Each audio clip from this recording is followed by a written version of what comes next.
Would you look at this?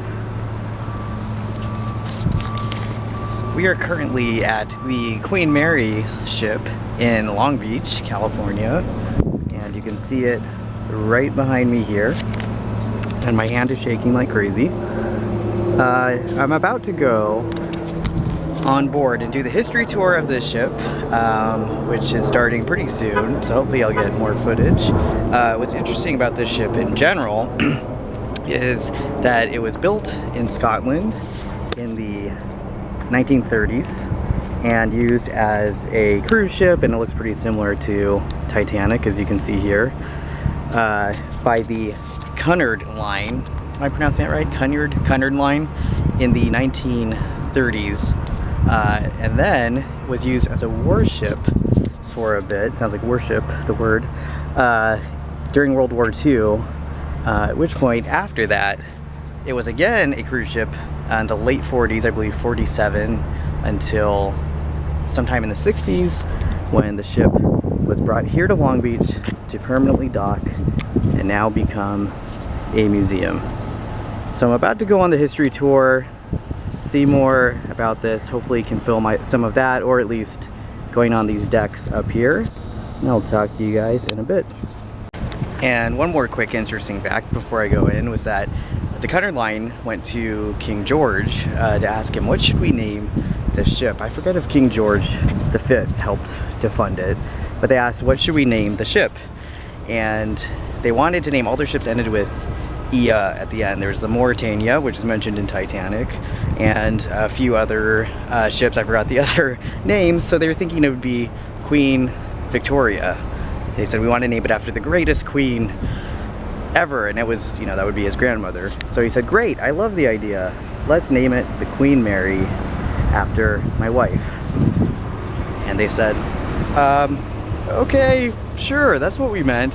And so that is how the boat got its name, or the ship I should say, just like they say in Titanic. Alright, about to go inside, be back soon. It's also interesting to see this deck, which is pretty old. Here's the view outside the windows, and it's a pretty long corridor, and looks pretty closely to Titanic in terms of old ships, and as you can see here, just the old promenade.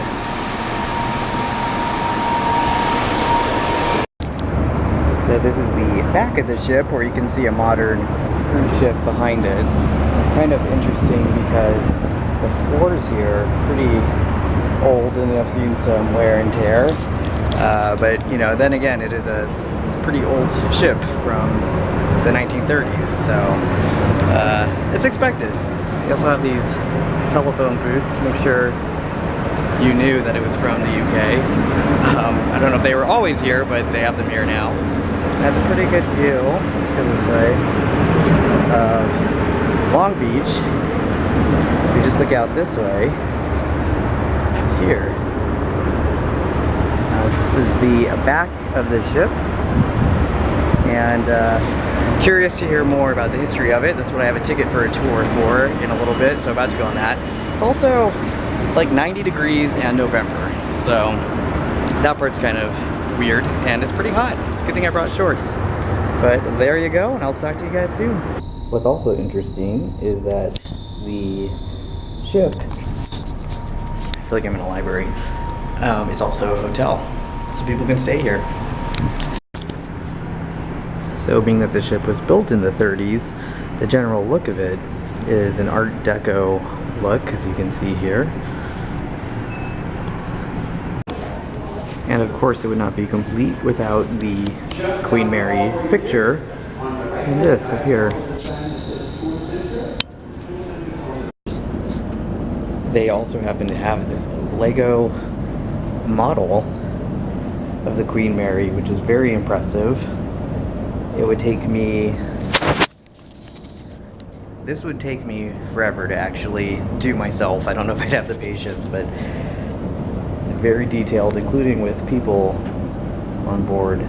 This room was designed to recreate the dignified atmosphere of a typical English, over here, sir, of a typical English country manor. This room was filled with overstuffed chairs and couches on a central throw rug. The activities in this room included auctioning for the ship's tote, where the passengers would actually buy numbers to try and guess how many miles the Queen Mary would steam in 24 hours. They also liked to play cards, but they were given a warning because professional gamblers were known to stalk the transatlantic lines looking for unsuspecting victims. This room was also the office of a vicious villain in an episode of Quantum Leap, starring Scott Bakula. This counter at the half end of the room was the steward's hot cupboard and warming plate.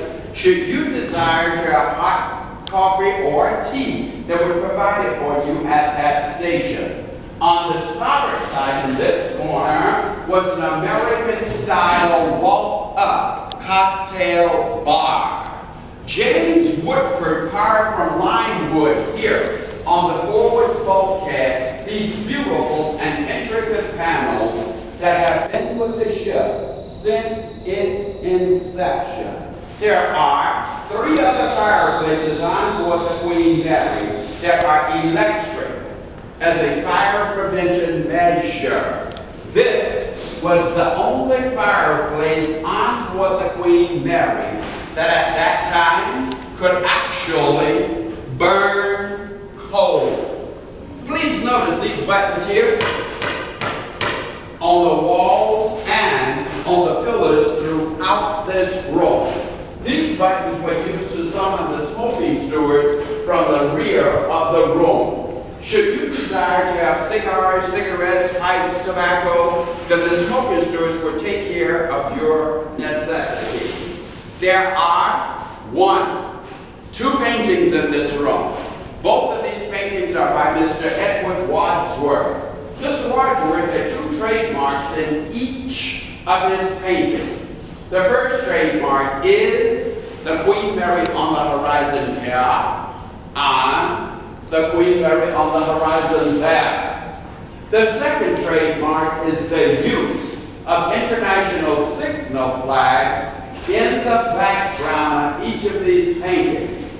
Now, Mr. Wadsworth did not sign his name to these paintings, but instead used the international signal flags to put his initials.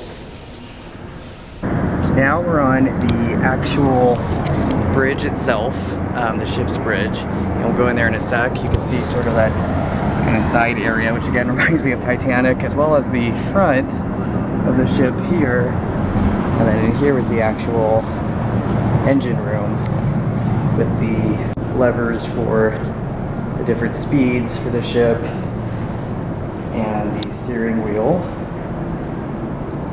and the many different things that all of these controls mean.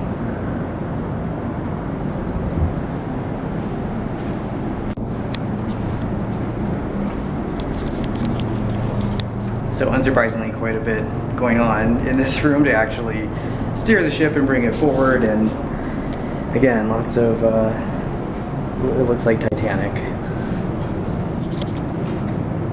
And the engine telegraph stands out a lot. That would tell the orders of a head and a stern and speak directly to the engine room.